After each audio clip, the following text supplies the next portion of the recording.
So hello दोस्तों, चलिए शुरू करते हैं। आज हम लोग डिस्कस करने वाले हैं इलेक्ट्रोमैग्नेटिक वेव्स के बारे में। तो आज तो बस यहाँ पे आपको लिखा हुआ लग रहा होगा कि सिर्फ इंट्रोडक्शन है, लेकिन इंट्रोडक्शन है इलेक्ट्रोमैग्नेटिक वेव्स के बारे में। तो बच्चों धीरे धीरे हम चलते चलते मतलब चैप्टर्स में चलते चलते हम लास्ट में आ गए हैं। तो अब इलेक्ट्रोमैग्नेटिक वेव्स पढ़ लेते हैं। ये एक्चुअली में चैप्टर जो पहले हम पढ़ चुके हैं ना 12th क्लास में, जिससे हम लोग इलेक्ट्रोस्टैटिक्स शुरू किए थे। तो वहाँ से चलते चलते जब यहाँ तक आप पहुँचे हैं तो पीछे सारे चैप्टर्स का एक तरह का ये रिवीजन चैप्टर है ना। तो इसमें हर एक चैप्टर का यूज हो जाएगा। इलेक्ट्रोस्टैटिक्स से लेके कैपेसिटेंस से लेके कैपेसिटर वाला चीज़, फिर इलेक्ट्रिसिटी, फिर आ जाएगा मूविंग चार्जेज एंड मैग्नेटिज्म, फिर इलेक्ट्रोमैग्नेटिक इंडक्शन आ जाएगा। इस सारी चीज़ें आ जाएंगे इस चैप्टर में बच्चों। तो इसमें बस ज़्यादा थ्योरेटिकल चीज़ें हैं, ऐसा कुछ ज़्यादा इसमें सवाल भी नहीं आता है इससे। एडवांस में तो लगभग नहीं के बराबर आता है, लेकिन मेंस में एक सवाल कभी कभी आ जाता है, तो उसके लिए हम ये पढ़ लेते हैं। ठीक है, तो देख लेते हैं बच्चों, छोटा सा चैप्टर, छोटी सी चीज़, तो उसको हम लोग छोटे से लेक्चर में देख लेते हैं। तो हमारे पास क्या है, इलेक्ट्रोमैग्नेटिक वेव्स है भाई। इलेक्ट्रो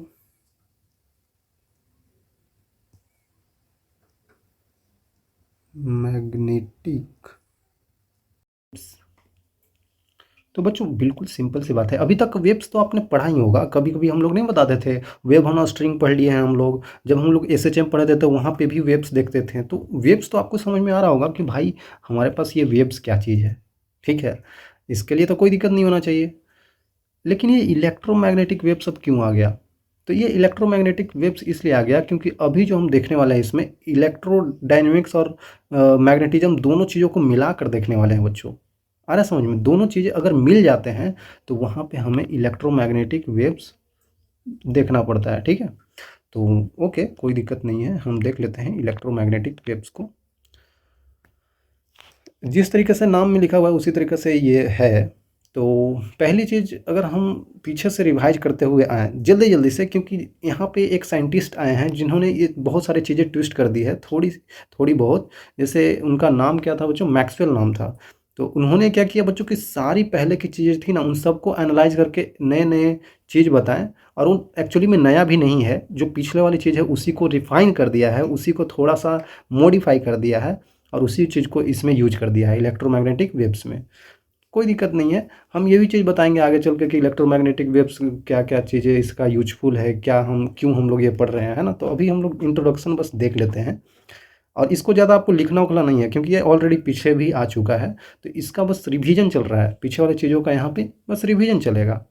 ठीक है, और आगे बहुत सारी चीज़ें हम बताएंगे बच्चों कि ये वेव्स जो है मोबाइल वोबाइल हम लोग जो यूज कर रहे हैं उसमें बिना तार का हमारे पास कम्युनिकेशन कैसे हो जा रहा है, उसमें भी वेव्स का यूज हो रहा है। उसमें ही इलेक्ट्रोमैग्नेटिक वेव्स है। अल्टीना से जो वेव्स आपके मोबाइल में इंटर कर रहा है वो small amount of AC current का यूज होता है उसमें। तो वो अपने सर्किट को चलाता है उसी तरीक़ा से। तो वहाँ पे सर्किट को चलाने में इलेक्ट्रोमैग्नेटिक वेव्स का ही यूज हो रहा है। जो आपके मोबाइल में अगर ऐसे बात कर रहे हैं तो आवाज़ आ रही है, वो सब कमाल इसी चीज़ का है। यही तो इसका खासियत है कि बिना तार का ये कम्युनिकेट कर देता है ना। कोई इसमें तार का यूज ही नहीं है। तो ये सब चीज़ें है यार, बहुत सारी चीज़ें अभी बताएंगे। तो अभी तो आज का लेक्चर में हम बस जल्दी से देख लेते हैं बच्चों, क्या चीज़ देखने वाले हैं। शुरुआत में जब हम लोग इलेक्ट्रोस्टैटिक पढ़ रहे थे, इलेक्ट्रोस्टैटिक्स पढ़ रहे थे बच्चों, तो आपने क्या देखा था? सर हम बहुत सारी चीज़ें आपने तो बता दिया था। बहुत सारी चीज़ें में क्या बताया था बच्चों?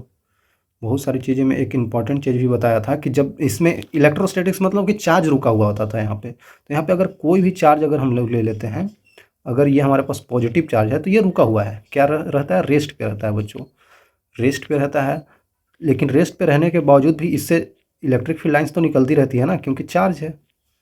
तो चार्ज से तो इलेक्ट्रिक फील्ड लाइन्स ऐसे करके बच्चों चारों दिशाओं में ऐसे करके निकलती रहती है, जिसको हम लोग इलेक्ट्रिक फील्ड लाइन्स बोल देते थे। हम लोग अभी कुछ डिटेल में नहीं जा रहे हैं, बस बेसिक बेसिक सी चीज़ें आपको बता देंगे। अगर कहीं पे नेगेटिव चार्ज होता था तो नेगेटिव चार्ज बच्चों क्या करता था? वो इलेक्ट्रिक फील्ड लाइन्स को अपने तरफ अट्रैक्ट कर देता था। अरे सर ये सब चीज़ तो पता है, कुछ ऐसा चीज़ बताओ जो मुझे नहीं पता है। तो बच्चों ये रिवीजन ही चल रहा है और कुछ अलग चीज़ नहीं है। ठीक है, ओके यार, इतना चीज़ें तो पता ही होगा। और इलेक्ट्रिक फील्ड लाइन्स जो होते थे कभी क्लोज लूप नहीं बनाते थे। Electric field lines never form और क्लोज लूप, है ना। ये क्लोज लूप नहीं बनाते हैं। सर क्या बात कर रहे हो, क्लोज लूप तो बनता हुआ दिखता है। अगर ये हमारे पास, अगर ये क्या बोल देते हैं, हमारे पास पॉजिटिव चार्ज है, ये नेगेटिव चार्ज है, तो यहाँ से यहाँ तो चला गया ना इलेक्ट्रिक फील्ड लाइंस पॉजिटिव से नेगेटिव की तरफ, तो यहाँ पे तो क्लोज्ड हो गया। क्लोज्ड इसको नहीं बोलते हैं भाई, क्लोज बोलते हैं जब हम लोग मैग्नेटोस्टैटिक्स पढ़ते थे, जैसे हम लोग मैग्नेटिज्म वगैरह में, तो वहाँ पे मैग्नेट क्या करते थे, ऐसे करके अंदर से इलेक्ट्रिक मैग्नेटिक फील्ड लाइंस जाता था और ऐसे बाहर से भी अंदर आता था, तो इसको क्लोज लूप बोलते हैं, इसको नहीं क्लोज लूप बोलते हैं, ठीक है। तो ठीक है, इलेक्ट्रोस्टैटिक्स में चार्ज रुका हुआ था, तो ऐसे इस टाइप तरीके से हम लोग लिख देते थे। और अगर कोई चार्ज इलेक्ट्रोस्टैटिक्स में रखा हुआ है, अगर उसमें एक्सटर्नल फील्ड लाइंस बन रही है, तो उस पर लगने वाला फोर्स क्या होता था बच्चों, ये भी चीज़ आपको पता होगा। इस तरीके से हम लोग देखते थे। और अगर हमारे पास यहाँ पे कहीं पे चार्ज रखा हुआ है, तो इस पे लगने वाला फोर्स जो होता था F=QE होता था। हाँ सर, पता तो है, कोई ऐसा दिक्कत तो नहीं है, ठीक है, ओके। तो ठीक है भाई, पता होगा आपको। और निगेटिव चार्ज होता था तो इसके अपोजिट डायरेक्शन में इधर लगता था, तो वो सब चीज़ें हम बता रखे हैं। साइंटिस्ट मैक्सवेल ये सब देख लिए। अब उन्होंने आगे देखा कि अगर हमारे पास कहीं पे अगर हम आगे चढ़े हैं, आगे बढ़े हैं, चढ़े नहीं हैं, आगे बढ़े हैं, तो वहाँ पे हम लोग करंट इलेक्ट्रिसिटी देखे थे। करंट इलेक्ट्रिसिटी में इन्होंने क्या देखा भाई, करंट इलेक्ट्रिसिटी में कुछ ज़्यादा नहीं देखा। इन्होंने देखा कि भाई क्या हो रहा है कि अगर हम लोग कोई क्लोज सर्किट बना रखे हैं, जहाँ पे हम मान लेते हैं कि एक कैपेसिटर रखा हुआ है इस तरीके से, अगर हम देखें तो यहाँ पे कोई बैटरी लगा रखे हैं, यहाँ पे हम लोग कोई इस तरीके से रेजिस्टेंस लगा रखे हैं, बेसिकली ऐसा हो, या फिर हमारे पास कोई ऐसा वायर हो जिसमें कि करंट आई फ्लो कर रहा हो, है ना बच्चों। इस तरीके से अगर कुछ हम मान लेते हैं, तो फिर यहाँ पे करंट इलेक्ट्रिसिटी में तो ठीक है, करंट ऐसे बह रहा था, तो करंट होता क्या था बच्चों, चार्जेस का फ्लो ही तो होता था, rate of flow of charge. यही तो हम लोग पढ़ते थे, dQ/dt। हाँ सर, ये सब चीज़ें तो बहुत पुरानी पुरानी अब बता रहे हैं। बिल्कुल बच्चों, क्योंकि ज़रूरी है। तो dQ/dt हम लोग पढ़े थे बच्चों। यहाँ से मान लेते हैं ऐसे करके करंट आई बह रहा था। तो बात ये था, करंट इलेक्ट्रिसिटी में हमने ये चीज़ देख लिया कि rate of flow of charge है, लेकिन जैसे ही हम लोग आगे बढ़े, एक और चैप्टर में आए, मूविंग चार्जेस एंड मैग्नेटिज्म, तो वहाँ पे हमें चीज़ समझ में आई। क्या समझ में आई बच्चों वहाँ पे, जब हम लोग मूविंग चार्जेस एंड मैग्नेटिज्म देखा, जब हमने ये चैप्टर देखा, तो इसमें हमें पता चला कि जो वायर से करंट फ्लो हो रहा है, जिसमें कि फ्लो ऑफ चार्जेस हो रहे हैं, उसके वजह से अगर हम कोई कंपास, मतलब मान लेते हैं कि अगर हम हमारे पास ये कोई कंपास था बच्चों, तो इस कंपास को अगर वायर के नज़दीक ले जाया जा रहा है, तो ये डिफ्लेक्शन शो कर रहा है भाई। अगर वायर के नज़दीक कंपास ले जा रहे हैं, उसका नीडल डिफ्लेक्शन शो कर रहा है, इसका मतलब हुआ कि अगल बगल कहीं पे मैग्नेटिक फील्ड लाइंस बन रही है, क्योंकि ये मैग्नेटिक प्रॉपर्टी शो करता है, तभी ये अपना डिफ्लेक्शन भी शो करता है। आई थिंक आपको पता होगा बच्चों, ये चीज़ तो हम बता रखे हैं। तो इसका मतलब साबित हुआ, ओस्ट्रेट साइंटिस्ट का नाम था, उन्होंने ऐसा देखा था कि ये कंपास को वायर के नज़दीक ले गए, तो भाई देखें कि हाँ डिफ्लेक्शन शो हो रहा है। इसका मतलब कि वायर में बहने वाला करंट यहाँ पे अगल बगल कहीं पे मैग्नेटिक बिहेवियर शो कर रहा है, मतलब इस करंट के वजह से ही हो रहा है। करंट अगर बंद कर देते थे, अगर rate of flow of charge नहीं होता था, तो ये डिफ्लेक्शन भी शो नहीं करता था। तो साइंटिस्ट को धीरे धीरे धीरे धीरे बहुत सारी चीज़ें समझ में आई। उन्हें लगा कि अरे यार, इसका मतलब कि इलेक्ट्रिसिटी और मैग्नेटिज्म कुछ रिलेटेड है, ये दोनों कुछ कुछ तरीके से तो रिलेटेड है। ऐसे ऐसे साइंटिस्ट सोचने लगे, मतलब उन्होंने ऐसा सोचा कि अगर ऐसा हो रहा है, देन समहाउ, किसी तरीके से, हमें नहीं अभी पता है, लेकिन किसी तरीके से इलेक्ट्रिसिटी इलेक्ट्रिसिटी एंड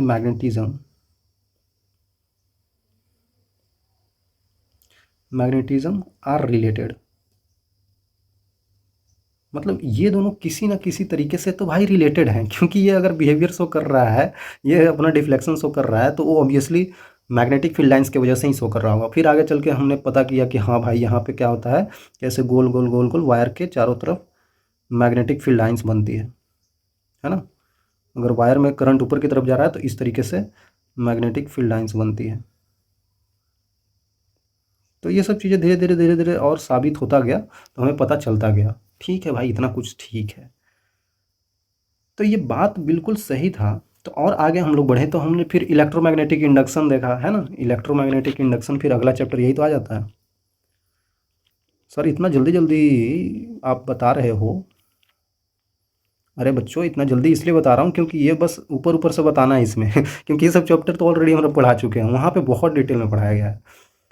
तो यहाँ पे इलेक्ट्रोमैग्नेटिक इंडक्शन आ जाता है भाई। इसमें क्या होता है, इसमें हमें पता चलता है, इसमें जो फैराडे साइंटिस्ट थे, फैराडे ने बोला, फैराडे अंकल इसमें काम करते थे, उन्होंने बोला कि अगर आपने मैग्नेटिक फील्ड लाइंस को चेंज किया है, मैग्नेटिक फील्ड लाइंस को अगर आपने चेंज कर दिया तो इसका मतलब है कि मैग्नेटिक फ्लक्स चेंज हुआ है।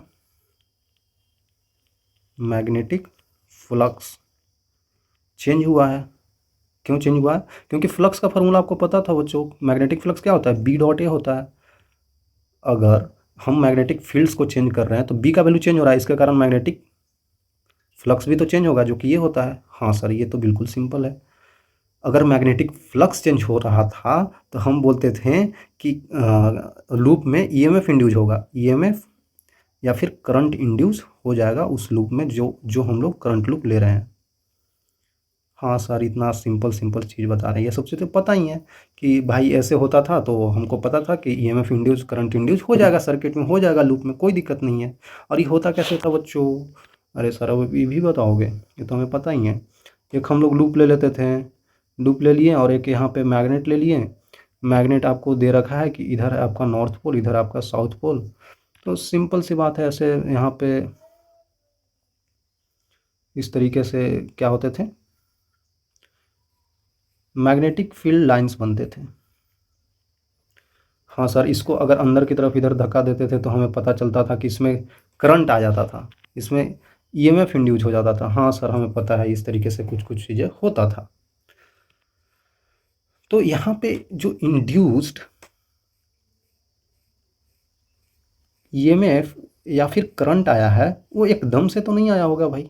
भाई अगर बताइए, हमने तो ये चीज़ ठीक है, सही सही तरीके से ऐसे सब कुछ हमने फार्मूला वगैरह भी सब कुछ हमने पढ़ लिया। तो अगर यहाँ पे एक चीज़ और सोचा जाए कि अगर इस वायर को देखा जाए तो इसमें ऑलरेडी न्यूट्रल है, तो इसमें नेगेटिव पॉजिटिव चार्ज अवेलेबल होंगे इसमें।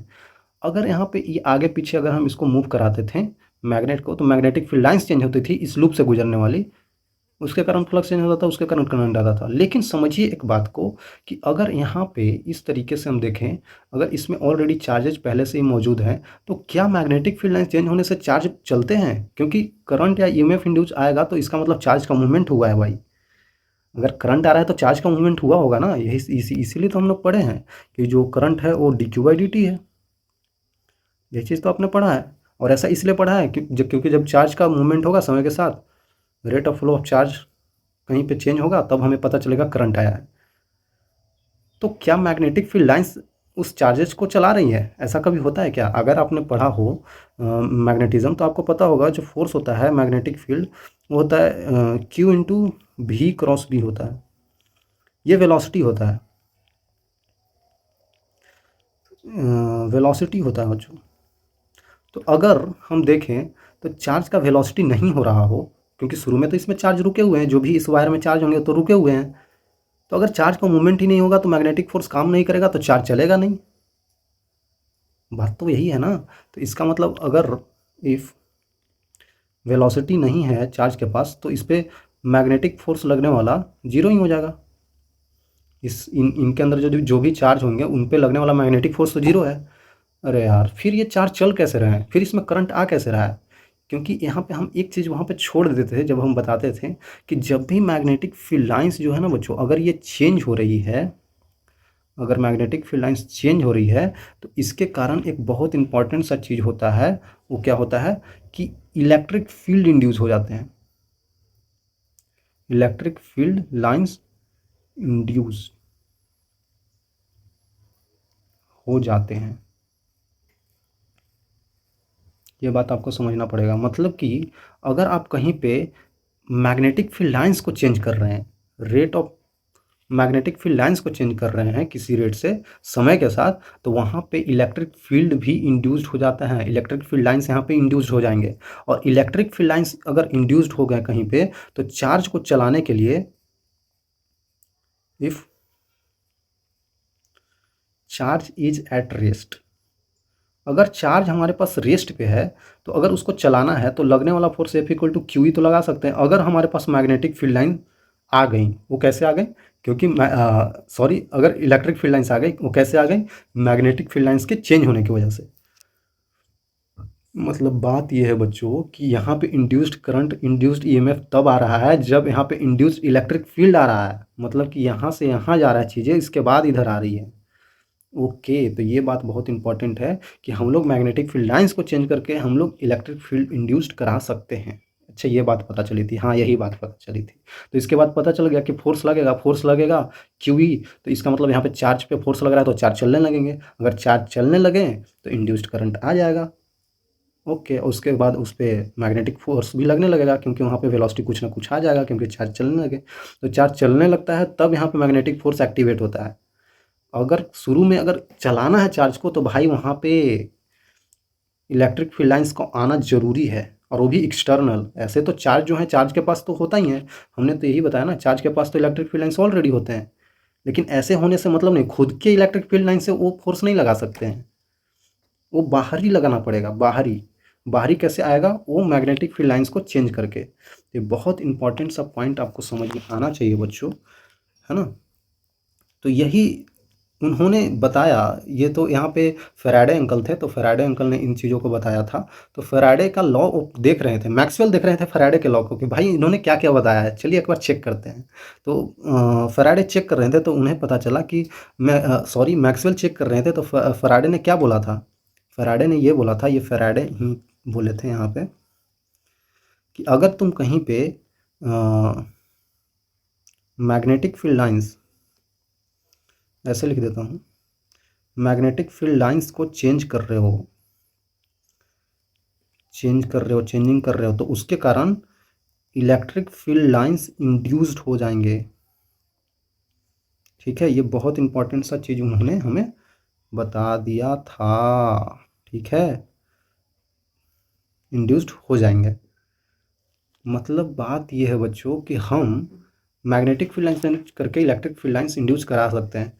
तो ये तो फैराडे बोल रहे थे कि ये बात ठीक है, लेकिन उन्होंने फिर से सोचा, जो मैक्सवेल आए थे, मैक्सवेल आए और मैक्सवेल बोले कि क्या क्या हम उल्टा कर सकते हैं? क्या हम इसका उल्टा कर सकते हैं? ये उन्होंने सोचा, क्योंकि भाई फिजिक्स में हम यही तो सोचते हैं कि भाई उल्टा पलटा करके देखते हैं, अगर हो गया तो ठीक है। उल्टा कर सकते हैं मतलब कि इलेक्ट्रिक फील्ड लाइंस को चेंज करा के मैग्नेटिक फील्ड लाइंस इंड्यूस्ड करा सकते हैं। तो ऐसा सोचे हो, तो ऐसा सोचे तो आगे चल के वो ऐसा कर भी पाए थे। जिस तरीके से आपको नहीं बताया था मैंने बच्चों कि यहाँ पे जो फ्लो हो रहा था, इलेक्ट्रिक करंट फ्लो हो रहा था, यहाँ पे इलेक्ट्रिक करंट फ्लो होने के कारण यहाँ पे मैग्नेटिक फील्ड लाइंस ऐसे करके आ जा रही थी।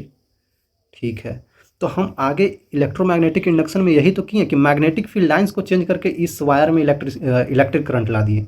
तो इसी का तो उल्टा किए, करंट से यहाँ पे मैग्नेटिक फील्ड लाइंस बन रही थी, यहाँ पे मैग्नेटिक फील्ड लाइन से हमने करंट बना दिया। तो यहाँ पे भी उल्टा किया गया, इलेक्ट्रोमैग्नेटिक इंडक्शन में यहाँ से उल्टा किया गया, इस जगह से मूविंग चार्ज एंड मैग्नेटिज्म से यहाँ से उल्टा करके यहाँ पे देखा गया। अब यहाँ पे ये चीज़ पता चला तो यहाँ से उल्टा करके इन्होंने क्या बना दिया, मैक्सवेल ने, इलेक्ट्रोमैग्नेटिक वेव्स। तो इसी का तो कमाल है। तो अब यहाँ पे ये चाहेंगे कि इसका यूज करके हम मैग्नेटिक फील्ड लाइंस बनाएं। ठीक है, मतलब हम इलेक्ट्रिक फील्ड लाइंस को बदलेंगे, उसके कारण मैग्नेटिक फील्ड लाइंस आना चाहिए। ऐसा सोचा। अब साइंटिस्ट हैं तो बहुत सारी चीज़ सोचते रहते हैं। तो एक्चुअली में आप यहाँ पे देख सकते हैं बच्चों कि पेन चेंज क्यों नहीं हो रहा मेरा।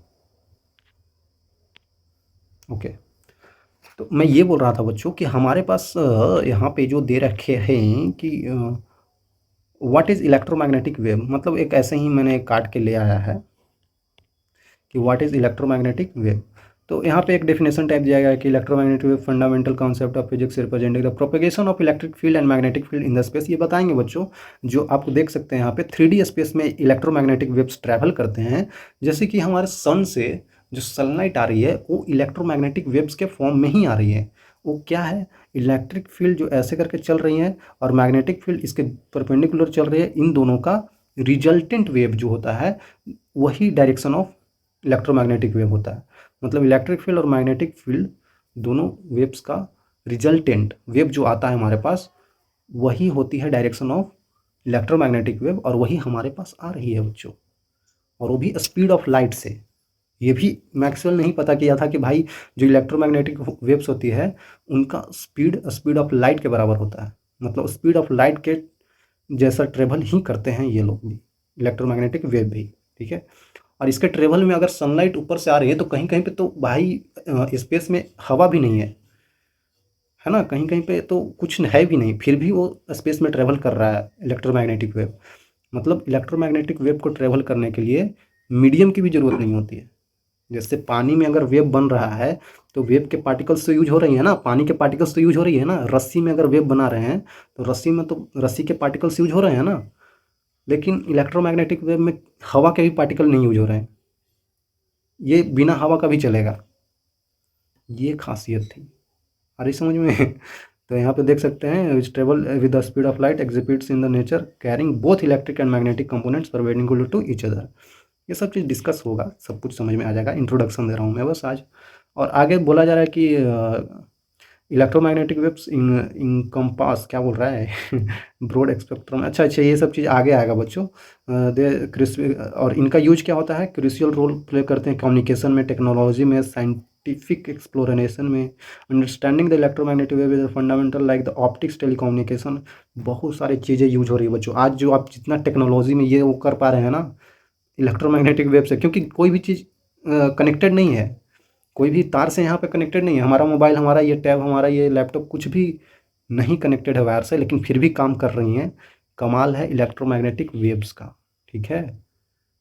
ये ऐसा हमारे नेचर ने ऐसा दे रखा है तो हम ऐसा कर पा रहे हैं, ठीक है। नहीं तो वायर के थ्रू पहले टेलीफोन नहीं होता था, कितना यूज करिएगा आप उसका, है ना। ठीक है बच्चों, ओवरऑल अब आपको मैं बताना चाहता हूँ, ये सब तो थ्योरी चीज़ें चल रही है, क्योंकि पहला लेक्चर में क्या ही होता है। तो मैक्सवेल कर क्या रहे थे, मैक्सवेल सब कुछ ऑब्जर्व किए, पीछे मैंने आपको बता दिया कैसे कैसे ऑब्जर्व कर रहे थे वो। ऑब्जर्व करने के बाद उन्होंने जब एक सर्किट लिया, अब उन्होंने लिया तो भाई लिया मैं क्या करूं, उन्होंने सर्किट लिया। सर्किट लिया कैसा, सर्किट में एक कैपेसिटर अवेलेबल था, सर इतना बड़ा कैपेसिटर लिए थे, हम दिखाने के लिए ले रहे हैं। और एक बैटरी लिया, फिर एक रजिस्टर लिया और एक स्विच लिया। और अगर हम स्विच को क्लोज कर देते हैं, अगर स्विच ओपन है तो क्या होगा भाई, अगर हमारे पास स्विच ओपन है तो भाई कुछ नहीं होगा। अगर स्विच ही नहीं ओपन ही है तो कुछ होगा ही नहीं, सब जैसा है वैसा ही रहेगा। अब स्विच क्लोज करते हैं तो यहाँ से ऐसे करके चार्जेस का फ्लो स्टार्ट हो जाता है। मतलब करंट का फ्लो ऐसे स्टार्ट होता है तो इलेक्ट्रॉन्स का फ्लो उसका उल्टा डायरेक्शन में होता है, ये तो पता ही होगा। करंट का फ्लो अगर ऐसे हो रहा है यहाँ पे तो इलेक्ट्रॉन्स इधर से इस प्लेट से उठ के इलेक्ट्रॉन्स ऐसे ऐसे इधर इधर ऐसे ऐसे करके इस प्लेट पे आ जाएंगे, ठीक है। कैपेसिटर में तो यही होता है। तो इधर से इलेक्ट्रॉन चल के जा रहे हैं, मतलब ये पॉजिटिव होता जाएगा धीरे धीरे, और इलेक्ट्रॉन्स चल के इसके तरफ आ रहे हैं तो ये धीरे धीरे धीरे धीरे निगेटिव होता जाएगा। तो मतलब देखा गया कि भाई कि हाँ ठीक है, ये सब चीज़ें तो पता ही थी अभी तक, जो भी वो देख लिए पहले क्या क्या चैप्टर्स में बताया गया है उसके हिसाब से तो ये ठीक था, ऐसा हो भी रहा था। ठीक है सर, कोई दिक्कत नहीं है। इसका वोल्टेज भी, इसका रेजिस्टेंस आर ले लिया, ये कैपेसिटर सी है, यहाँ पे करंट आई फ्लो हो रहा था। तो जिस तरीके से ऑस्ट्रेट ने किया था ना, ऑस्ट्रेट ने क्या किया था, जब तार में ऐसे अगर बिजली ऐसे तार में करंट ऐसे बह रहा था, चार्जेस का फ्लो हो रहा था, तो क्या किए थे, कंपास ले गए थे। कंपास को ले गए और देखें कि करंट बह रहा है तो यहाँ पे डिफ्लेक्शंस हो रही है। तो इन्होंने भी यही किया इन्होंने भी यही किया। इन्होंने क्या किया कि भाई ले लिए एक कंपास, अच्छा कंपास लिए थे ऐसे करके, तो कंपास को ऐसे ले जाके हर जगह पे चेक कर रहे हैं कि भाई हर जगह पे डिफ्लेक्शन तो शो हो रही है ना। इन्होंने कंपास को यहाँ रखा तो हाँ भाई डिफ्लेक्शन शो हुआ क्योंकि करंट जा रहा है, चार्जेस का फ्लो हो रहा है। यहाँ पे भी डिफ्लेक्शन हुआ, यहाँ पे भी डिफ्लेक्शन हुआ क्योंकि करंट जा रहा है भाई, ठीक है, चार्जेस का फ्लो हो रही है। फिर ये कंपास को ऐसे करते गए तो देखें कि ठीक है भाई, शो तो कर ही रहा है डिफ्लेक्शन, कोई दिक्कत नहीं है। लेकिन जब कंपास को इन्होंने कैपेसिटर के बीच में ला दिया, सर कैपेसिटर के बीच में इतना गैप होता है क्या, इतना गैप नहीं होता है, छोटा सा ही गैप होता है, हम दिखा रहे हैं सर, ठीक है, होता छोटा सा ही है, तो उन्होंने ऐसा किया कि भाई यहाँ पे भी ला दिए कंपास को। अब जब कंपास को यहाँ लाएं तो कंपास डिफ्लेक्शन शो किया। अरे सर, तो करेगा ही ना, अब है तो पूरा सर्किट कंप्लीट, तो हर जगह पे करंट फ्लो हो रहा होगा, तो कंपास तो डिफ्लेक्शन शो करेगा ही वहाँ पे भी। लेकिन थोड़ा और दिमाग लगाइए बच्चों, कि बच्चों ये बताइए, इधर तो ठीक है कि चार्जेस का फ्लो हो रही है, करंट यहाँ पे है तो डिफ्लेक्शन शो हो रहा है, लेकिन इसके बीच तो कोई भी करंट फ्लो नहीं हो रहा है, क्योंकि ये तो प्लेट ऐसे होते हैं, तो इनके बीच में तो कुछ होता ही नहीं है, बिल्कुल कुछ नहीं होता है, तार वार थोड़ी लगा हुआ है इनके बीच में। तब यहाँ पे डिफ्लेक्शन शो क्यों कर रहा है? क्योंकि तार यहाँ पे लगा है, तभी तो यहाँ पे करंट फ्लो हो रहा है। यहाँ पे तार ही नहीं है तो करंट फ्लो नहीं हो रहा होगा। सर करंट फ्लो तो होता ही नहीं है, तो हमें पता ही है, क्योंकि यहाँ से ऐसे चार्जेस इलेक्ट्रॉन इधर आ जाते हैं। तो फिर ये डिफ्लेक्शन शो क्यों कर रहा है? डिफ्लेक्शन शो क्यों कर रहा है? डिफ्लेक्शन तो तब शो करता है जब कहीं पे मैग्नेटिक फील्ड लाइंस बनती है, क्योंकि यहाँ पे बन रही होगी, हमको पता है ऐसे करके बन रही होगी, ऐसे करके बन रही होगी। सर तो यहाँ पे बन कैसे रही है फिर? ऐसे कैसे बन सकती है यहाँ पे, जब यहाँ पे करंट का फ्लो ही नहीं हो रहा है, चार्ज बस इधर से इधर चले जा रहे हैं, तो यहाँ पे करंट का फ्लो हो ही नहीं रहा है, तो डिफ्लेक्शन शो कैसे कर सकता है? ये उनके दिमाग में आया। अब नॉर्मल लोग, हम लोग तो छोड़ देते कि भाई हो रहा है तो होने दो लेकिन उन्होंने ऐसा नहीं किया, उन्होंने ऐसा सोचा कि भाई ऐसा क्यों हो रहा है। तो जब ये चीज़ सोचे तब इन्हें पता चला कि भाई ऐसा सो होना भी नहीं चाहिए, क्योंकि फार्मूला से भी अगर आप चलें तो आपको समझ में आएगा कि हम लोग क्या पढ़ते हैं कि बी डॉट डी एल जो लिखते हैं, जब हम लोग क्या कौन सा इक्वेशन पढ़ते थे मैं तो भूल भी गया, लेकिन हमको याद है बी डॉट डी एल जो होता था वो mu naught times I inside होता था। अरे अरे, एम्पियर सर्किट लॉ नहीं पढ़ते थे बच्चों? वही तो है ये, वही मैं थोड़ा भूल गया था ना। एम्पियर सर्किट लॉ तो यही बोलता है। हाँ सर, यही तो बोलता है कि अगर line integral of B dot d l करें तो mu naught times I inside होता है। तो इधर वाला जो ऐसे करके करंट जा रहा था, ठीक है, ये करंट जो ऐसे जा रहा था उसके कारण तो आ ही रहा है, लेकिन यहाँ पे कोई करंट फ्लो नहीं कर रहा है, तो हम ऐसे लिख सकते हैं कि बी डॉट डी एल का जो वैल्यू आ रहा है बच्चों, वो म्यू नॉट टाइम्स, इसमें कोई करंट ही नहीं है। अगर हम यहाँ पे एक लूप ले लें, क्योंकि आई इनक्लोज लेते हैं हम लोग, यहाँ पे मान लेते हैं कि एक ऐसा बड़ा सा हम लोग लूप ले लेते हैं, और एक इधर भी लूप ले लेते हैं हम लोग। ये लूप ए है, ये लूप बी है। तो लूप ए में देखेंगे तो भाई यहाँ पे तो इनक्लोज करंट आएगा ना, क्योंकि ऐसा करके फ्लो हो रहा है आई, ठीक है, वो लिख दिया हमने। लेकिन यहाँ पे कोई करंट नहीं फ्लो हो रहा है भाई, तो यहाँ पे जीरो आ जाएगा, तो मतलब कि यहाँ से मैग्नेटिक फील्ड भी का भी वैल्यू ज़ीरो हो गया। इसका मतलब यहाँ पे मैग्नेटिक फील्ड भी नहीं होना चाहिए। क्यों होगा? होगा ही नहीं, क्यों होगा? जब करंट ही नहीं जा रहा है तो मैग्नेटिक फील्ड आएगा कैसे? नहीं आएगा। अरे यार, इसका मतलब ये लॉ ही गलत बताया है, जो एम्पियर सर्किट लॉ होता है।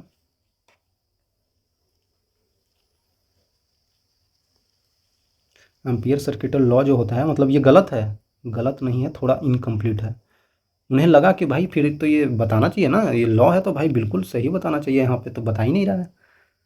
क्यों आ जा रहा है यहाँ पे मैग्नेटिक फील्ड लाइंस? क्यों ये कंपास का नीडल डिफ्लेक्ट कर दे रहा है बिना करंट जाए? तो भाई ये सब चीज़ें बहुत ज़्यादा चला। फिर जो मैक्सवेल अंकल थे, उन्होंने बहुत सारी चीज़ें सोची कि भाई कुछ तो यहाँ पे लोचा हो रहा है वो कौन सा लोचा है हम अभी समझने की कोशिश करेंगे।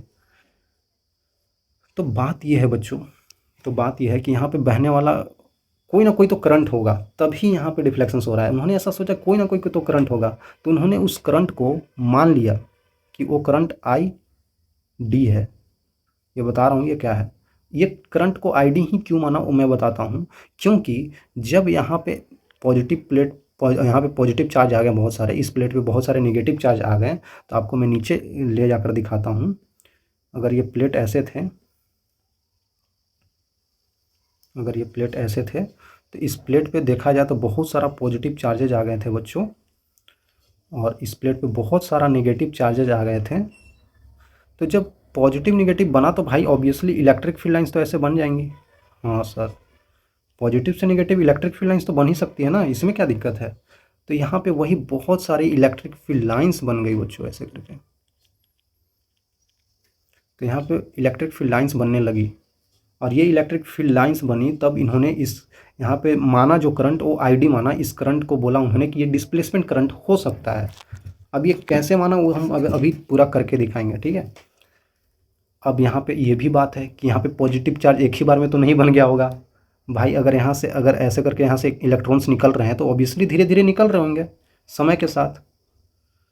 हाँ सर, समय के साथ धीरे धीरे ये यहाँ पे से ऐसे ऐसे चार्जेस निकल रही होगी, ऐसे करके चार्जेस निकल रही होगी और यहाँ पे धीरे धीरे इलेक्ट्रिक फील्ड लाइन्स बन रही होगी। तो धीरे धीरे इलेक्ट्रिक फील्ड लाइन्स यहाँ पे बनने लगी। तो यहाँ पर इसका मतलब ये हुआ, as the electrons goes from the capacitor plate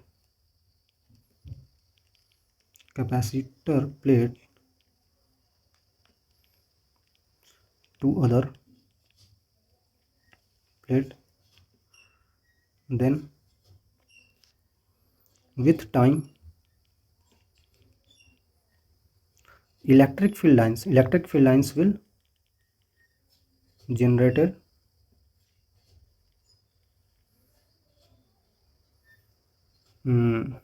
on plates of capacitors।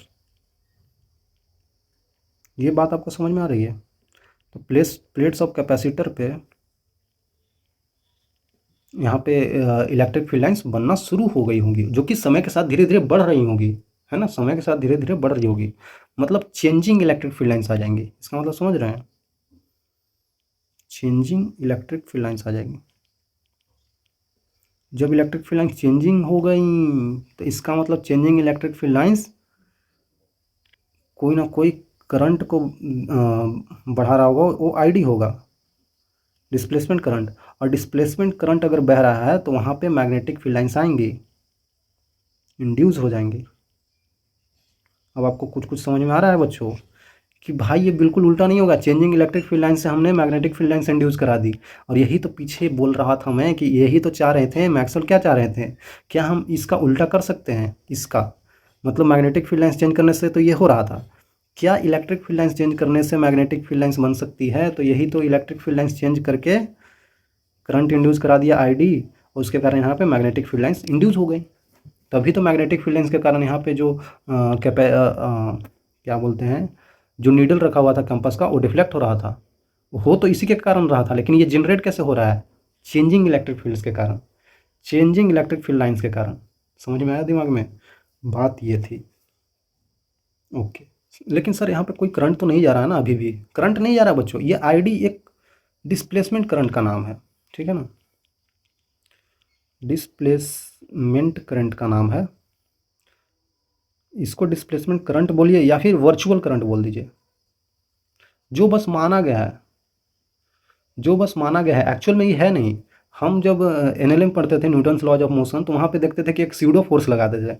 Pseudo force कुछ होता नहीं था भाई, बस हम लगा देते थे। आभासी फोर्स, वर्चुअल फोर्स होता था वो, है ना। तो वो बस ऐसे ही लगा देते थे सोल्व करने के लिए। तो उसी तरीके से यहाँ पे हम ये करंट दिखा देंगे कि करंट आईडी ऐसे फ्लो हो रहा होगा। हो नहीं रहा है, बस होने का नाटक कर रहा है कि ऐसा हो रहा होगा। क्यों? क्योंकि यहाँ पे इलेक्ट्रिक फील्ड लाइन्स चेंज हो रहे हैं बार बार, है ना, इलेक्ट्रिक फील्ड लाइन्स चेंजिंग है। ओके सर, कोई दिक्कत नहीं है, समझ गया, ये बात यहाँ पे हो रही होगी। तो यहाँ पे देख सकते हैं आप, यहाँ से ऐसे तार कनेक्टेड है, तो यहाँ से करंट ऐसे फ्लो हो रहा होगा। अगर आपने इस करंट को, जो यहाँ पे वर्चुअल करंट को आईडी बोल दिया है, तो जो इधर करंट फ्लो हो रहा होगा उसका नाम क्या होगा? ये आई सी हो जाता है। इधर जो करंट फ्लो हो रहा है ये आई सी है, तो इसको नाम दे दिया गया है कंडक्शन करंट, कंडक्शन करंट नाम दे दिया गया, ठीक है। तो इसको हम लोग कंडक्शन करंट के नाम से जानेंगे, कोई दिक्कत नहीं है, ठीक है। तो हमें बात आती है कि भाई अगर देखा जाए तो ये जो कंपास है, जैसा डिफ्लेक्शन यहाँ शो कर रहा था वैसे ही यहाँ पे शो कर रहा है, बिल्कुल उसी तरीके से। इसका मतलब जो करंट यहाँ पे फ्लो हो रहा है वही करंट यहाँ पे फ्लो हो रहा है। मतलब आई सी और आई डी का वैल्यू सेम है। यहाँ पे जो फ्लो होने वाला करंट है आई डी, मतलब कि ये आई सी कंडक्शन करंट, और यहाँ पे जो आई डी है वो बिल्कुल सेम है। और ऐसा एग्जैक्ट आ भी जाता है। हम अभी ला के दिखाते हैं, ऐसे बोलने से तो नहीं होगा। तो हम ला कर दिखाते हैं भाई कि बिल्कुल सेम आ जाता है, क्योंकि डिफ्लेक्शन सेम शो कर रहा था ना। As Maxwell observes, Maxwell observes the same deflection, same deflection of needle in between the plates as on the other places, जहाँ पे आईसी भी फ्लो कर रहा था। जिस तरीके से अदर प्लेसेस पे उन्होंने देखा कि नीडल डिफ्लेक्शन शो कर रहा है, उसी तरीके से प्लेट्स के बीच में भी शो कर रहा है, बिटवीन द प्लेट्स के बीच में भी ऐसा ही बिहेवियर शो कर रहा है नीडल, कंपास का नीडल। ओके, तो अब इन्होंने सोचा कि अच्छा ऐसा बात है भाई, तो चलिए देख लेते हैं कि आखिरकार यहाँ पे आईडी का वैल्यू क्या आएगा, जो यहाँ पे फ्लो होने वाला करंट है हमारे पास, उसका वैल्यू क्या आएगा। यहाँ पे जो आईडी होगा उसका वैल्यू क्या आएगा, क्योंकि वो आईसी के बराबर है। अगर हम आईसी को ध्यान से देखना चाहें तो बच्चों आप लोग समझ सकते हैं, जो आईसी होगा वो होगा क्या, सॉरी आईसी अगर हम बताना चाहते हैं कि आईसी होगा क्या, कंडक्शन करंट, तो वो हम निकाल सकते हैं कि नहीं, बिल्कुल निकाल सकते हैं। कैसे यार, अरे यार बिल्कुल निकाल सकते हैं। कैसे निकाल सकते हैं सर, क्योंकि आपको पता होगा कि गॉस लॉ ऑफ इलेक्ट्रोस्टैटिक्स में क्या पढ़े थे, गॉस लॉ इलेक्ट्रोस्टैटिक्स में क्या बोलते थे, वहाँ पे बोला जाता था कि भाई जो भी हम देख रहे हैं कि मतलब कि ई डॉट डी ए जो है, ई डॉट डी ए का इंटीग्रल अगर हम लोग कर दें तो वो Q inside by epsilon note आता था। हाँ सर, यही तो बोलते थे कि गॉस लॉ कि लाइन इंटीग्रल जो होता था हमारे पास ई डॉट डी ए, उसका value Q inside by epsilon note आता था। हाँ सर, कोई दिक्कत नहीं है, ऐसा बोलते थे। और ई डॉट डी ए क्या होता है बच्चों, ई डॉट डी ए क्या होता है, ये फ्लक्स, इलेक्ट्रिक फ्लक्स का चेंज ही तो बता रहा है। ये क्या बता रहा है, छोटे से एरिया के लिए इलेक्ट्रिक फील्ड डॉट ए जो होता है फ्लक्स, यही तो बताता है ई डॉट ए। तो इसका मतलब ये कुछ नहीं, इलेक्ट्रिक फ्लक्स का वैल्यू है, मतलब कि छोटा सा इलेक्ट्रिक फ्लक्स छोटे से एरिया के लिए, तो यहाँ पे डी फाई बोल सकता हूँ छोटे से फ्लक्स को। तो वो छोटे से यहाँ पे जो करंट जो क्यू इनसाइड होगा, जो इस एरिया के अंदर होगा, उसको अगर हम लिखना चाहें तो छोटे से चार्ज को डी क्यू बोल सकते हैं अपॉन में एप्सिलॉन नोट। अगर हम दोनों तरफ डी टी से डिवाइड कर दें तो हमारे को पता चल जाएगा कि d phi by d t, और यहाँ पे d q by d t क्या होता है, आई जो करंट फ्लो होता है वही तो d q by d t होता है। हाँ सर, तो यहाँ पे d q by d t का वैल्यू आई कंडक्शन आ जाएगा, जो कि epsilon naught times d phi by d t आ गया। तो इस तरीके से अगर हम देखना चाहें तो इस तरीके से हम बता सकते हैं कि कंडक्शन करंट ये आ रहा है, कंडक्शन करंट हमारे पास ये आ रहा है, हम ऐसा बता सकते हैं। तो क्या इसी तरीके से हम निकालेंगे तो हमारे पास जो क्या बोलते हैं, ये जो डायरेक्शनल करंट है, इसको क्या डिस्प्लेसमेंट करंट बोलते हैं, उसका भी वैल्यू यही आ रहा है। अगर ये आ रहा है तो आईसी और आईडी बराबर हो जाएगा, जो कि हमको पता है बराबर ही आना चाहिए, बराबर ही आएगा। कैसे आएगा देखिए, फिर से हम प्लेट्स बना देते हैं। ये पॉजिटिव हो गया था पूरा ज़्यादा, ये नेगेटिव हो गया था। तो चलिए आपको यहाँ पे मैं बता देता हूँ कि यहाँ पे इस तरीके से जो वेरिंग इलेक्ट्रिक फील्ड लाइंस बन गई थी, यहाँ पे क्या बन गई थी, वेरिंग इलेक्ट्रिक फील्ड लाइंस बन गई थी। तो उसका वैल्यू अगर हम लिखना चाहें तो चेंजिंग इलेक्ट्रिक फील्ड लाइन से बोल सकते हैं। मतलब कि फ्लक्स यहाँ पे जो इलेक्ट्रिक फ्लक्स था वो कैसे चेंज हो रहा था, वो ई डॉट ए हम लोग लिख सकते हैं। अगर छोटा सा लिख रहे हैं तो d phi equal to E dot d A लिख सकते हैं, इसका इंटीग्रेशन। हाँ सर लिख सकते हैं, कोई दिक्कत नहीं है कि नहीं बच्चों, यहाँ पे ऐसे लिख सकते हैं। लेकिन यहाँ पे एरिया चेंज नहीं हो रहा है, एरिया चेंज नहीं हो रहा है भाई, यहाँ पे इलेक्ट्रिक फील्ड लाइन समय के साथ चेंज हो रही है ना। ई डॉट ए लिख सकते हैं, और हमने जो एरिया कंसिडर किया है वो यही एरिया है, बिल्कुल उतना ही एरिया है जितना इस कैपेसिटर के प्लेट का था, है ना। ये जो कैपेसिटर का प्लेट का एरिया जो है उतना ही एरिया का यहाँ पे क्रॉस सेक्शन ले लिया हमने, तो इसका भी एरिया ए ही मान लेते हैं। तो यहाँ पे दो कैपेसिटर के बीच का इलेक्ट्रिक फील्ड लाइंस कैसे हम निकाल सकते हैं, अगर हमें इस एरिया जो लिया है यहाँ पे अगर हमको पता करना है कि इलेक्ट्रिक फील्ड लाइंस चेंज जो हो रही है वो क्या है, उसका वैल्यू क्या है, कैसे चेंज हो रही है, तो हम निकाल सकते हैं ना भाई। अगर देखा जाए तो अगर आपने पढ़ा हो, आपको इलेक्ट्रोस्टैटिक्स में याद हो कि अगर ये कोई चार्ज प्लेट है तो चार्ज प्लेट की वजह से इसके यहाँ पे जो होती है उसका डायरेक्शन ऐसे होता है इलेक्ट्रिक फील्ड लाइन का, और उसका वैल्यू क्या होता है बच्चों, अरे यार आपने पढ़ा तो होगा ही। ये अगर पॉजिटिव प्लेट है और ये अगर नेगेटिव प्लेट है तो इसके वजह से इस पॉइंट पे ये 1 है, ये 2 है, तो यहाँ पे इलेक्ट्रिक फील्ड लाइंस E1 जो होती थी ऐसे हो जाती थी, और यहीं पे अगर देखा जाए तो एक और इलेक्ट्रिक फील्ड लाइंस होगी E2 इधर ही होगी, क्योंकि निगेटिव है ना तो ये अपने तरफ खींच रहा होगा। तो यहाँ पे ई नेट का जो वैल्यू आ जाता था E1 + E2, मतलब कि हम लोग लिख देते थे कि यहाँ पे इसका वैल्यू होता है sigma upon 2 epsilon not plus sigma upon 2 epsilon not. तो आपको पता था ये सिग्मा अपॉन एप्सिलॉन नॉट के बराबर आ जाता था। तो हम यहाँ पे लिख सकते हैं कि इसका अगर हम लोग इंटीग्रेशन कर दें, तो हम अगर पूरा जोड़ दें तो हमारे पास आ जाएगा sigma upon epsilon not, okay, into area. अब देख सकते हैं एरिया वेक्टर, अब ये जो हम एरिया ले इसका एरिया वेक्टर इधर ही है, और इसके मैग्नेटिक इलेक्ट्रिक फील्ड लाइन्स जो हैं वो भी इधर ही हैं, तो दोनों के बीच में एंगल 0 है। तो यहाँ पे इसको हटा देंगे तो cos 0 आएगा ना भाई, मतलब EA cos of 0, cos 0 degree तो 1 होता है, तो इसीलिए हम लोग डायरेक्ट हटा दिए उसको, ठीक है। अब आप देख सकते हैं यहाँ पे भाई जो सिग्मा होता है वो चार्ज डेंसिटी होता है। ये बच्चों पिछले चैप्टर का है, पिछले मतलब सबसे पहला चैप्टर इलेक्ट्रोस्टैटिक का, चार्ज डेंसिटी सिग्मा का वैल्यू होता है चार्ज डेंसिटी, जो कि चार्ज पर यूनिट एरिया होता है। तो यहाँ पे हम लोग लिख सकते हैं सिग्मा का value charge per unit area epsilon not into area, तो एरिया एरिया कट जाएगा, तो यहाँ पे d का वैल्यू आपको मिल जाएगा बच्चों। जो फ्लक्स है, अगर हम उसको rate of flux of change बोल दें, रेट ऑफ फ्लक्स चेंज अगर dt से दोनों तरफ डिवाइड कर दें, यहाँ पे एप्सिलॉन नॉट आ जाएगा। और ये छोटा सा चार्ज था ना, ये छोटे से चार्ज की हम बात कर रहे हैं, शुरू से ही मैं बता रहा हूँ, ठीक है। तो यहाँ पे dq/dt अगर हम लोग कर दें तो यहाँ पे हमको करंट मिल जाएगा। यहाँ पे dq/dt को जो करंट लिख रहे हैं वो I डिस्प्लेसमेंट करंट आएगा बच्चों अपॉन एप्सिलॉन नॉट। यहाँ से I डिस्प्लेसमेंट का जो वैल्यू आ जाएगा वो epsilon naught times d upon dt आ जाएगा। और ये d इलेक्ट्रिक फील्ड का है बच्चों, मतलब कि rate of change of electric field lines, उसके वजह से यहाँ पे इलेक्ट्रिक फ्लक्स आ रहा है, ठीक है। इलेक्ट्रिक फ्लक्स ये है बच्चों, तो rate of change of electric flux है ये, ठीक है। उसके कारण यहाँ पे डायरेक्शनल करंट आ रहा है, और डायरेक्शनल करंट आने के कारण हम लोग बोल पा रहे हैं कि यहाँ पे मैग्नेटिक फील्ड लाइन्स इंड्यूस हो जा रहे हैं, जिसके कारण कंपास का नीडल डिफ्लेक्ट हो रहा है, ठीक है।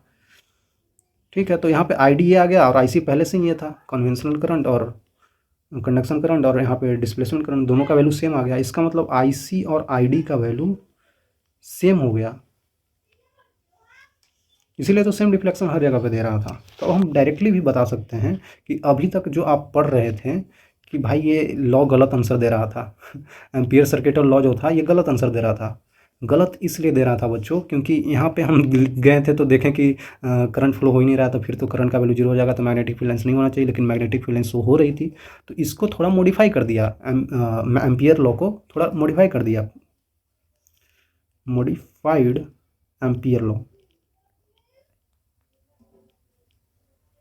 एम्पियर लॉ को मॉडिफाई कर दिया। किसने किया? मैक्सवेल ने किया, मैक्सवेल अंकल ने मॉडिफाई कर दिया। बोला उन्होंने कि भाई जो अब आप उनका जो लॉ था, क्या बोल रहा था वो लॉ, B.dl जो बोल रहा था, उन्होंने बोल रहे थे कि वो आप लिखते थे कि mu naught times I enclose लिख देते थे। तो अब आप B.dl तो ठीक आप लिखते हैं, ठीक है, कोई दिक्कत नहीं है, लेकिन अब जो आप लिखेंगे ना यहाँ पे, अब जो आप लिखेंगे म्यू नॉट टाइम्स, वो I इनक्लोज नहीं होगा, लेकिन वो I conventional I conduction current होगा और I डायरेक्शनल करंट, इन दोनों का सम लिखना होगा। तो आपको अब ये मॉडिफाइड फार्मूला यूज करना होगा, क्योंकि ये अब वैलिड हो जाएगा हर जगह पे, ठीक है। क्योंकि अब ये वैलिड हो जाएगा, क्योंकि अगर कहीं पे देख लेते हैं, अगर हम कैपेसिटर के बीच में चले गए थे तो यहाँ पे कंडक्शन करंट नहीं था, कंडक्शन करंट तो 0 था, लेकिन डायरेक्शनल करंट था। तो इसका मतलब वहाँ पे भी ये फार्मूला वैलिड हो जाएगा जब ये 0 हो जाए। ये 0 होने के बाद भी ये फार्मूला वैलिड हो रहा है, लेकिन जहाँ पे ये 0 हो रहा था वहाँ पे ये फार्मूला वैलिड नहीं हो पा रहा था, क्योंकि वहाँ पे डायरेक्ट मैग्नेटिक फील्ड का वैल्यू 0 दे रहा था, जबकि नहीं हो रहा था। तो इसलिए आप ये मॉडिफाइड, ये जो मॉडिफाइड आया है एम्पियर लॉ, इसका यूज करना पड़ता है, ठीक है। यही उन्होंने बोला भाई, ठीक है। और कोई ऐसा कुछ खास उन्होंने नहीं बताया था, यही चीज़ उन्होंने बता दिया था। तो ये जो ID आया है ना, इसी को बोल देते हैं, जो डिस्प्लेसमेंट करंट है इसी को हम लोग ID बोल देते हैं, यही डिस्प्लेसमेंट करंट होता है। और डिस्प्लेसमेंट करंट का वैल्यू जो हमने अभी निकाल लिया है वो लिखेंगे एप्सिलॉन नॉट टाइम्स d∅/dt, जो कि इलेक्ट्रिक फ्लक्स के चेंज को बता रहा है, ठीक है, जो कि इलेक्ट्रिक फ्लक्स के चेंज को हमें बता रहा है, ठीक है भाई, कोई दिक्कत नहीं है। अभी तक आप ये सब चीज़ें समझ गए होंगे। इसके बाद उन्होंने बहुत सारी चीज़ें और भी चीज़ किया। उन्होंने क्या किया, एम्पियर्स लॉ को बच्चों मॉडिफाई कर दिया। सर अभी तो बताया आपने मॉडिफाई कर दिया, ठीक है, तो वही बात है बच्चों, मॉडिफाइड कर दिया। मॉडिफाइड करके उन्होंने जो बताया वो हम आप देख ही रहे हैं। लाइन इंटीग्रल जो होता है बी डॉट डी एल का value mu naught times of I C plus I D कर दिया, ठीक है। तो बात यहाँ पे अगर आई सी प्लस आई डी कर दिया तो आपको लग रहा होगा कि यहाँ पे दोनों को ऐड कर दिया है। ये दोनों को ऐड नहीं किया है बच्चों ध्यान से समझिएगा, ये चीज़ ऐड नहीं हुआ है, बस इनका नेट चीज़ लिख दिया उन्होंने। मतलब कि यहाँ पे जो आप देख रहे थे ये ऐसे, ये चीज़ जो आप देख रहे थे कि यहाँ पे आई सी था और यहाँ पे आई डी था, ठीक है। ये पॉजिटिव प्लेट बन गया था, ये यहाँ पे नेगेटिव प्लेट बन गया था। तो यहाँ पे बात ये था ना बच्चों कि अगर आप यहाँ पे एम्पियर सर्किट लॉ लगाते हैं तो वो बिल्कुल सही आ रहा था, यहाँ पे बस गलत आ रहा था। गलत इसलिए आ रहा था क्योंकि यहाँ पे आई सी का वैल्यू जीरो हो जाता था। तो यहाँ पे और कुछ नहीं है, यहाँ पे बस आई सी का वैल्यू जीरो है और यहाँ पे क्या है, यहाँ पे आई डी का वैल्यू जीरो है। यहाँ पे कोई चेंजिंग इलेक्ट्रिक फील्ड लाइन्स तो है नहीं, यहाँ पे तो डिस्प्लेसमेंट करंट जीरो ही हो जाएगा। चेंजिंग इलेक्ट्रिक फील्ड लाइन्स तो यहाँ पे है, उसके वजह से यहाँ पे डिस्प्लेसमेंट करंट आएगा, यहाँ पे तो नहीं आएगा, इधर तो जीरो ही होगा। तो अगर जहाँ पे आप लिखना चाहते हैं तो बिल्कुल आसानी से लिख सकते हैं। यहाँ पे लिखेंगे तो यहाँ पे आपको integral of B dot d l का वैल्यू जो मिलेगा वो मिल जाएगा mu naught times of I conduction current. यहाँ पे लिखना चाहेंगे तो यहाँ पे आपको बी डॉट डी एल का वैल्यू जो मिलेगा वो वैल्यू आपको मिल जाएगा mu naught times of I displacement current मिल जाएगा। यहाँ पे डिस्प्लेसमेंट का करंट का मिल जाएगा, यहाँ पे आपको कन्वेंशनल करंट का मिल गया। इन दोनों को हमने कोई ऐसा ऐड नहीं किया, हाँ यहाँ फार्मूला में ऑलरेडी ये होता था, बस जो एम्पियर सर्किट लॉ था, एम्पियर लॉ जो था वो छोड़ दिए थे, वो ये चीज़ लिखना छोड़ दिए थे, वो बस यही लिखे थे। लेकिन ये ऑलरेडी इसमें मौजूद होता है, ये हम जोड़े उड़े नहीं हैं, ये होता ही है। लेकिन कहीं पे जीरो हो जाता है तो हमें दिखता नहीं है, ठीक है, हमने इसको ऐड नहीं किया है, ये ऑलरेडी होता ही है, हमने कुछ यहाँ पे अलग नहीं किया है। ऐसा बोल रहे थे मैक्सवेल ये होता ही था, बस वो लिखे नहीं थे। तो म्यू नॉट टाइम्स ऑफ, अगर यहाँ पे आई सी लिख दूँ और यहाँ पे अगर आई डायरेक्शन की जगह पे epsilon naught times of d phi upon d t लिख दूँ तो कोई दिक्कत है? कोई दिक्कत नहीं है बच्चों। तो आप ऐसे भी अगर चाहें तो दिखा सकते हैं। ये हो गया मॉडिफाइड। तो यहाँ पे अपना नाम चिपका दिए, मैक्सवेल एम्पियर लॉ अब इतना मेहनत किए हैं तो अपना नाम भी तो चिपकाएंगे आगे। तो मैक्सवेल और एम्पियर दोनों को मिला के लॉ बना दिए, हो गया, दोनों को जोड़ दिए ना। वो ये चीज़ छोड़ रहे थे, एम्पियर और मैक्सवेल आए तो ये चीज़ को जोड़ दिए, तो भाई अपना नाम तो चिपकाएंगे ही, ठीक है, चिपका दिए। तो यही था डिस्प्लेसमेंट करंट, और कुछ नहीं था बच्चों। तो यहाँ तक यही चीज़ था। अब अगर देखा जाए तो ये चीज़ जो इन्होंने दिया मैक्सवेल ने, तो मैक्सवेल ने इसके बाद क्या किया कि और भी जो फॉर्मूले थे उनको भी थोड़ा थोड़ा मॉडिफाई करके अपने हिसाब से दे दिया, है ना। मैक्सवेल फर्दर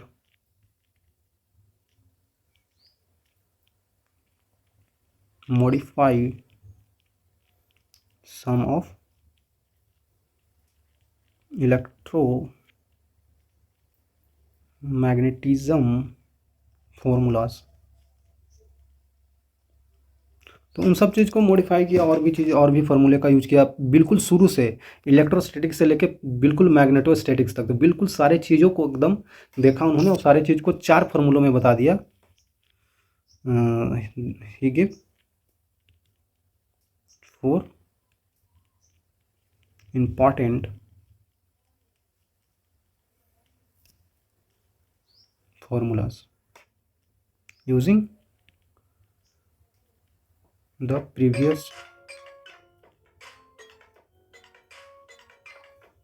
साइंटिस्ट्स, है ना। प्रीवियस साइंटिस्ट जो दिए थे फार्मूला, उन्हीं को बस मॉडिफाई किया है और कुछ नहीं किया बच्चों, ठीक है। तो उन्हीं को मॉडिफाई करके देख लेते हैं आगे उन्होंने कौन कौन से चीज़ दिए हैं। तो इस तरीके से है जो मैक्सवेल इक्वेशन, मॉडिफाइड इक्वेशन जो है, वो पहला था Gauss law in electrostatics. Gauss law जो इलेक्ट्रोस्टैटिक्स में होता था वो तो ये था ही, है ना बच्चों, वो तो ये फार्मूला था ही। और ये फार्मूला का क्या काम था ये चीज़ समझिए, electric field lines originates directly from the charges. बात तो बिल्कुल सही है, ये फार्मूला इसीलिए तो वैलिड था। They always start from positive charge and terminate at negative charge. बिल्कुल सही बात है। कोई हमने पॉजिटिव चार्ज रख दिया था, ये बिल्कुल शुरू में ही मैंने बता दिया आपको कि इससे निकलने वाला जो भी इलेक्ट्रिक फील्ड लाइन्स है ऐसे होती हैं, नेगेटिव चार्ज होती है तो उससे अंदर की तरफ magnetic field line electric field lines आती हैं। हाँ सर, ये चीज़ तो आपने बता दिया है, फिर क्यों बता रहे हो। तो इस लॉ के अकॉर्डिंग जो आप देख रहे हैं यहाँ पे, जो लाइन इंटीग्रल जो है वो electric field dot area vector E dot d A Q inside by epsilon not लिखा जाता है। ये इसलिए लिखा जाता है, ये इसीलिए लिखा जाता है, अगर आप कोई भी एरिया ले लें, मान लेते हैं 3D सरफेस का ये एरिया ले लेते हैं, क्यूबाइड है, क्यूबाइड के अंदर अगर आपने कोई भी चार्ज रख दिया है बच्चों, क्यूबाइड के अंदर अगर कोई भी चार्ज रख दिया है, तो इस चार्ज से जितने भी इलेक्ट्रिक फील्ड लाइन्स ऐसे ओरिजिनेट होंगे बच्चों, ऐसे करके वो बाहर की तरफ जाएंगे क्योंकि ये पॉजिटिव चार्ज है। तो बोला जा रहा है कि जो भी line integral of B dot E dot d A आ रहा है हमारे पास, जो भी यहाँ पे आ रहा है, जो कि इसको आप इलेक्ट्रोस्टैटिक फ्लक्स भी बोल सकते हैं, यहाँ पे d5 भी बोल सकते हैं, d5/dt, वो अंदर वाले charge divided by epsilon not ही होता है। अगर यहाँ पे कोई भी चार्ज नेगेटिव चार्ज मान लेते हैं बाहर रखा हुआ है, तो इसके वजह से फ्लक्स जीरो होगा। तो सिर्फ और सिर्फ अंदर वाले चार्ज की वजह से फ्लक्स होता है, जो कि आप देख सकते हैं। अगर इसका फ्लक्स देखें तो नेगेटिव चार्ज अपने तरफ अट्रैक्ट कर रहा होगा, ऐसे करके फील्ड लाइंस बनेंगी। तो फील्ड लाइंस यहाँ से भी जा रही है, इस सरफेस से यहाँ से भी जा रही है, मतलब कि फ्लक्स क्या होता है, ई डॉट डी ए, ई डॉट डी ए। तो डॉट प्रोडक्ट में देख रहे हैं कि ई और डी ए दोनों तो सेम है, जो एरिया यहाँ पे वही एरिया यहाँ पे है, लेकिन डॉट प्रोडक्ट में यहाँ पे एरिया वेक्टर ऐसे रहेगा मान लेते हैं, और इलेक्ट्रिक फील्ड लाइंस भी इधर रहेंगे, सॉरी नेगेटिव है तो अंदर की तरफ रहेंगे, तो दोनों के बीच में 180 डिग्री। और यहाँ पे कैसे होंगे, यहाँ पे इलेक्ट्रिक फील्ड लाइंस अंदर हैं और एरिया वेक्टर भी इधर की तरफ है, तो यहाँ पे 0 डिग्री है। तो दोनों का वैल्यू एक जगह 180 डिग्री है, यहाँ पे 0 डिग्री है, बाकी चीज़ें सेम है, तो ये वैल्यू नेगेटिव दे देगा और ये वैल्यू पॉजिटिव, दोनों का सम 0 हो जाएगा। आ रहा है समझ में? अरे यार, इतना सिंपल चीज़ तो बता रहा हूँ मैं, फिर से बता देता हूँ। यहाँ पे एक चार्ज रखा हुआ है, पॉजिटिव मान लेते हैं, तो अगर इसका हम लोग इलेक्ट्रिक फ्लक्स निकालेंगे तो ये ऐसे जाएगा, ऐसे जाएगा, ऐसे जाएगा मान लेते हैं, ठीक है, ऐसे करके जाएगा। तो ये बाहर की तरफ ये इसका फील्ड लाइंस जा रही हैं। और अगर देखा जाए तो अगर ये और बड़ा मान लेते हैं इस तरीके से, तो बिल्कुल ये बाहर तक जाएंगे, बिल्कुल बाहर तक जाएंगे, बिल्कुल बाहर तक। तो यहाँ से ये जितनी यहाँ पे इंटर किया ना, उतना ही यहाँ पे एग्जिट भी किया है, तो उसके वजह से 0 हो जाता है, क्योंकि ई डॉट डी ए का वैल्यू 0 हो जाएगा, क्योंकि एक जगह पॉजिटिव वैल्यू आ जाएगा, एक जगह नेगेटिव वैल्यू आ जाएगा, उसके कारण 0 हो जाता है। तो बाहर जो भी रखा हुआ चार्ज, उसके वजह से इलेक्ट्रिक फ्लक्स 0 आता है, सिर्फ अंदर वाले चार्ज की वजह से आता है, जो कि हम पढ़ चुके हैं भाई, ऑलरेडी पढ़ चुके हैं बच्चों, है ना। हाँ सर, पढ़ तो चुके हैं। तो इसके लिए हम एक पॉइंट लिख देते हैं, और इसका कारण ये भी है, electric field lines never form close loop, ये कभी भी क्लोज लूप नहीं बनाते हैं, इसीलिए ऐसा होता है। अगर ये क्लोज लूप बनाते तो ऐसा नहीं होता, क्यों, हम आगे बताते हैं। उसी के आगे आपको दे दिया गया कि गॉस लॉ इन मैग्नेटिज्म, बिल्कुल वैसा ही बच्चों, जिस तरीके से हमारे पास ई डॉट डी ए था, यहाँ पे है बी डॉट डी ए, यहाँ पे बच्चों 0 वैल्यू आ रहा है। अरे भाई, वहाँ पे वैल्यू कुछ आ रहा था, यहाँ पे 0 क्यों आ रहा है? क्योंकि यहाँ पे मैग्नेटिक फील्ड लाइंस जो होती हैं ऑलवेज फॉर्म क्लोज लूप, क्योंकि ये क्लोज लूप बनाते हैं, वो नहीं बना रहे थे, इसके वजह से 0 हो जाता है। क्योंकि आप समझ भी सकते हैं कि अगर हम कहीं पे, अगर हमको मैग्नेटिक फील्ड लाइंस देखने हैं तो हमें कहीं पे डाइपोल लेना पड़ेगा। मान लेते हैं कि मैग्नेट ले लिए हैं, जो अपना मैग्नेटिक बिहेवियर शो करेगा, नॉर्थ साउथ पोल। और अगर हम इसको कहीं पे एक बड़ा सा स्फीयर में रख दिए हैं, ठीक है भाई, तो इसके वजह से यहाँ तक ऐसे जाएंगे, ऐसे करके यहाँ पे मैग्नेटिक फील्ड लाइंस ऐसे करके निकलेंगे बच्चों। हाँ सर, मैग्नेटिक फील्ड लाइंस ऐसे करके निकलेंगे इधर से, और इधर से फिर अंदर भी आ जाएंगे। मतलब कि ये जो निकली है ना ऐसे करके, यही ऐसे अंदर आई है, ये जो निकली है यही ऐसे अंदर आई है। तो आप समझ रहे हैं, अगर हम ले लें बी डॉट डी ए, यह स्फीयर है बच्चों, बी डॉट डी ए ले लें, तो यहाँ पे क्या होगा, ये तो फ्लक्स ही तो है, मैग्नेटिक फ्लक्स है। तो यहाँ से देखिए, यहाँ से जो निकला है, एरिया वेक्टर तो बाहर की तरफ है और यहाँ भी बाहर की तरफ एंगल 0 डिग्री है, मतलब यहाँ पे पॉजिटिव वैल्यू जो आएगा। और यहाँ से जो ऐसे करके अंदर गया है, ये एरिया वेक्टर बाहर है और ये मैग्नेटिक फील्ड लाइंस का डायरेक्शन अंदर है, तो दोनों के बीच में 180 डिग्री, मतलब ये नेगेटिव वैल्यू आएगा। जो पॉजिटिव वो नेगेटिव हो गया, इसका मतलब दोनों का सम 0 हो गया। तो भाई बी डॉट डी ए का वैल्यू 0 हो जाएगा। ऐसे ही हर एक फील्ड लाइन के लिए होंगे, इसके लिए भी वैसे ही, इसके लिए भी वैसे ही। इसीलिए बोला जाता है मैग्नेटिक फील्ड लाइंस का जो लाइन इंटीग्रल होगा, जो मैग्नेटिक फ्लक्स आएगा वो 0 आएगा, या ये यहाँ रखा हो या ये बाहर रखा हो। मतलब कि चलो भाई और भी दिखा देते हैं करके बच्चों आपको। इसको कॉपी कर लेते हैं, यहाँ पे पेस्ट कर देते हैं। तो अगर हम यहाँ पे पेस्ट कर दिए, तो अगर आप इस चीज़ को अगर बाहर रख दें, अगर ये मैग्नेट जो है आपके पास, अगर आप इसको ऐसे करके बाहर निकाल दें, चलिए हमने इसको बाहर निकाल दिया, कोई दिक्कत नहीं है। अगर आपने इसको बाहर निकाल दिया इस स्फीयर से, तो भी जो ऐसे जा रही है, ऐसे मैग्नेटिक फील्ड ऐसे निकलेंगे ना बच्चों, ये ऐसे करके ऐसे निकलेंगे ना, तो जैसे यहाँ पे गया वैसे ही बाहर निकल रहा है। उसी तरीके से यहाँ पे देख सकते हैं, ये अंदर ऐसे आया है और इसका बाहर की तरफ एरिया हो जाएगा, दोनों के बीच में 180 डिग्री नेगेटिव। ये एरिया वेक्टर बाहर, फील्ड बाहर, दोनों के बीच में एंगल 0, पॉजिटिव वैल्यू, जो पॉजिटिव वैल्यू वो निगेटिव वैल्यू दोनों इक्वल है, दोनों का सम 0 हो जाएगा। उसी तरीके से हर एक के लिए देख सकते हैं, मतलब बाहर रखो या अंदर रखो, यहाँ पे कोई मतलब नहीं है, यहाँ पे 0 ही होगा भाई, ये बोल रहा है। लेकिन ऐसा यहाँ नहीं था, यहाँ अगर अंदर रखते हो तो वैल्यू कुछ ना कुछ Q in side by epsilon not आएगा, बाहर रखोगे तब 0 आएगा। ठीक है, आई थिंक क्लियर होगा बच्चों। तो अब उसके बाद फिर एक और आता है मॉडिफाइड, जो ही फैराडे लॉ ऑफ इंडक्शन जो होता है, वो ई डॉट डी एल का value negative of d phi by d t आ जाता है बच्चों। मतलब बोल रहा है कि अरे यार ये और कुछ नहीं इंडक्शन ही तो है, इंडक्शन में हम लोग नहीं पढ़ते थे बच्चों। ईएमएफ का फॉर्मूला याद है? ईएमएफ का फॉर्मूला तो याद ही होगा, negative of d phi upon d t हो जाएगा। ओके सर, तो ईएमएफ का value negative of d phi by d t होता है। तो ईएमएफ का वैल्यू अगर देखें तो यही तो वोल्टेज होता है, वोल्टेज का फॉर्मूला तो यही होता है। तो वोल्टेज ये होता है, तो वोल्टेज का अगर हम देखें, पहले जब हम लोग इलेक्ट्रोस्टैटिक पढ़ते थे तो वहाँ पे आपको याद होगा कि जो हम लिखते थे कि वोल्टेज जो होता है d V equal to E dot d r होता था। हाँ सर याद तो है। तो अगर हम वोल्टेज नेट लिखना चाहते हैं तो वो लिख देते थे कि, अगर हम यहाँ पे लिखना चाहें तो यहाँ पे डी आर का वैल्यू डी एल में बदल जाता है, ई डॉट डी एल लिख देते हैं हम लोग। हाँ सर लिख तो सकते हैं। अरे यार जो वोल्टेज होता था हमारे पास वो ऐसे ही तो लिखते थे। हाँ सर बिल्कुल, इलेक्ट्रोस्टैटिक्स की बात कर रहा हूँ बच्चों, है ना, इलेक्ट्रोस्टैटिक की बात कर रहा हूँ। तो हम ऐसे लिख देते थे। तो यहाँ पे अब एल बन गया, वही चीज़ अब यहाँ पे क्या बन गया, एल बन गया। तो एल बन गया तो हम ऐसे लिख दिए। ठीक है, तो आप समझ सकते हैं। तो यहाँ पे वोल्टेज का जो फॉर्मूला आया था हम ऐसे लिख सकते हैं कि V equal to line integral of E dot d l equal to negative of d phi upon d t. और यही चीज़ तो यहाँ पे लिखा हुआ है।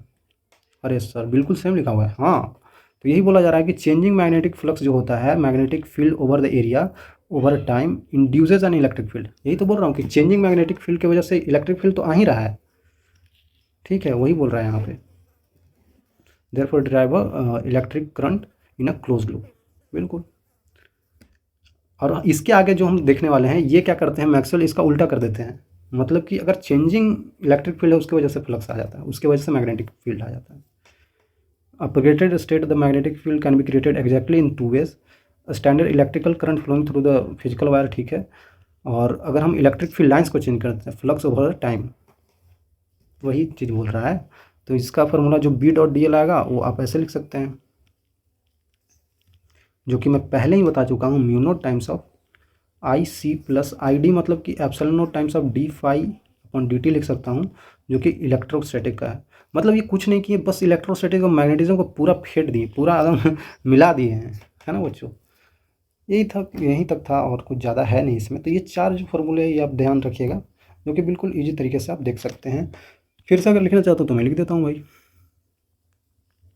Line integral E dot d A आ रहा था हमारे पास, q inside by epsilon naught. Line integral of B dot d आ रहा था हमारे पास जो कि 0 था। अगर हम line integral of E dot d L लिख दें तो वो हमारे पास क्या आ रहा था, negative of d phi upon d t. हाँ सर, अगर लाइन इंटीग्रल हम आ जाते हैं बी डॉट डी एल में तो हमारे पास आ रहा था mu naught times of I C plus I D. ठीक है, तो ये आपको ध्यान रखना पड़ेगा बच्चों। ये 4 ही फार्मूले यहाँ पे मैक्सवेल जो थी मॉडिफाई किए हैं, और ये 4 फार्मूले आपको दोनों को रिलेट करा देंगे। अगर आप इसको ध्यान से देखेंगे तो यही से सारा चीज़ हो जाएगा। ठीक है, तो यहीं तक था बच्चों। I hope you enjoyed, thank you. मिलेंगे आगे, बहुत छोटा सा चैप्टर है, ज़्यादा इसमें कुछ है नहीं। तब तक के लिए ओके, बाय।